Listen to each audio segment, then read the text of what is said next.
when I had 5 small children, I decided that Mom was getting old and I needed to sit down with her and just pick her brain and get every memory that she could possibly tell me, because she told me that she was forgetting things and it was worrying her that she was forgetting things. So I spent a week with her in Ogden, and we spent day and night just reminiscing. And I would walk around with the cassette player and turn it on at random moments. And it's funny to listen to those cassettes. Most of them are ruined now, they're so old.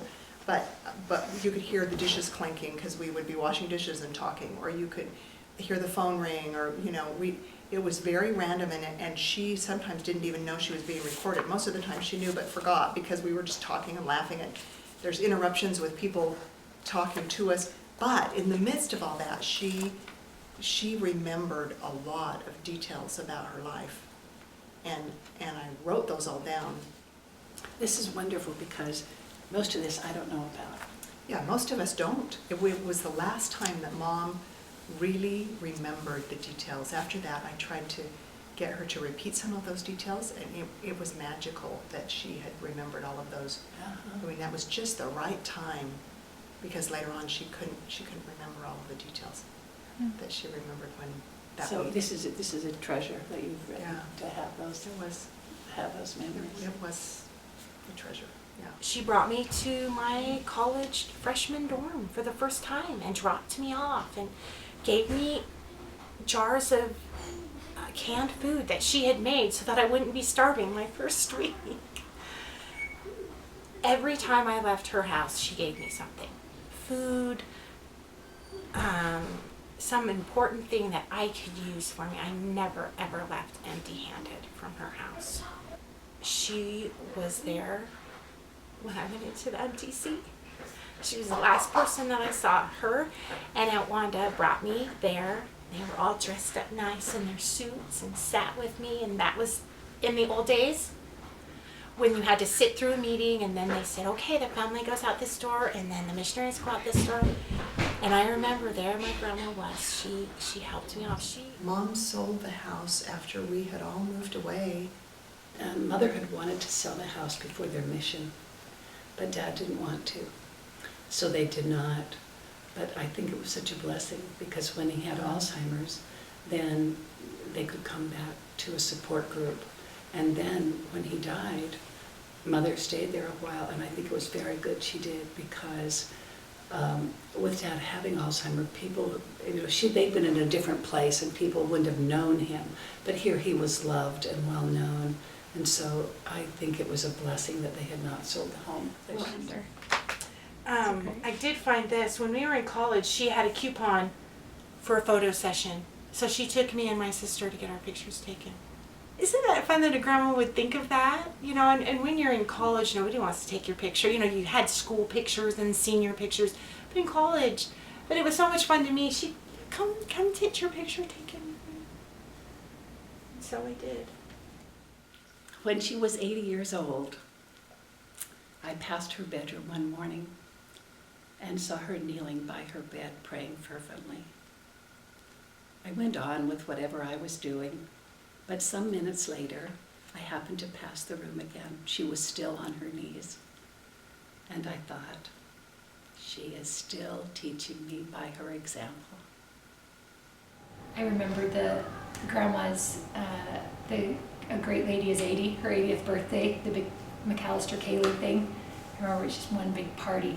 But so I remember the picture and grandma smiling really big, and I remember that, but my memories are more like with the cousins. Where we were I think all the parents went to the temple one night with the grandparents, and we made so much noise. I think the manager came up twice.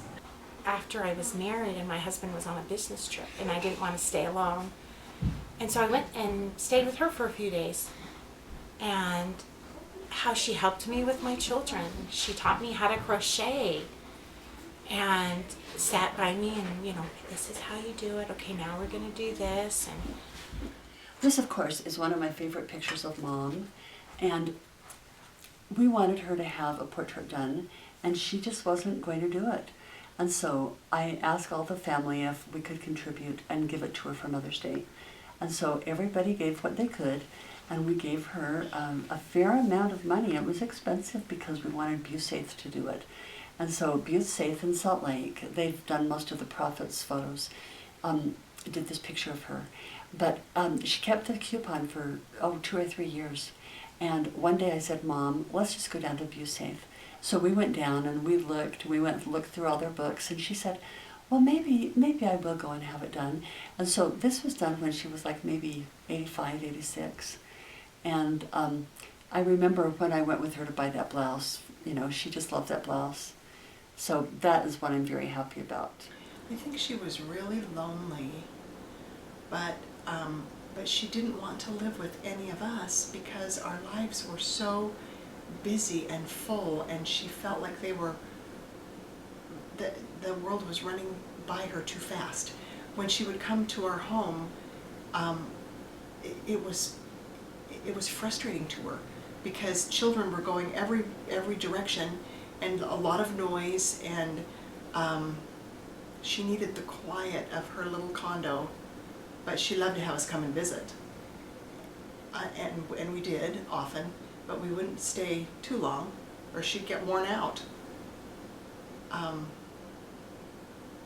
It was hard for her to slow down because she'd always been so capable and so much taking care of everybody else. Having somebody take care of her just didn't quite fit into her paradigm.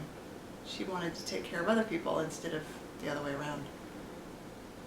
Jeannie was a great support to her during that time. A great support to her. And she depended so much on Jeannie's availability during that time. Yeah, great blessing to all of us that Jeannie was so willing to do so much for my mother at that time and to listen to my mother's concerns. I helped her when she was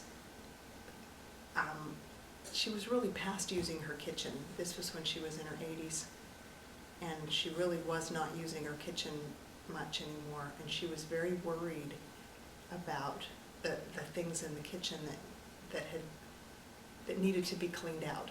And so I remember going through cupboards with her, and she'd say, oh, keep that, I'm going to use that someday, and keep that, I'm going to use that someday. And I'm thinking, some of these things had been in there for 10 years. So, I mean, like she had a container of honey that I'm sure it was 10 years old. And she said, honey's always good, keep that. We'll use it someday. She was never too old to learn new skills. When she got a computer, she was in her 80s, in her late 80s, when she got a computer, and she was determined to learn to use that computer. And she was clueless about how to do it, but she got all the help she could do, and she was up to a new challenge. Both of my parents were always willing to learn new skills, do new things.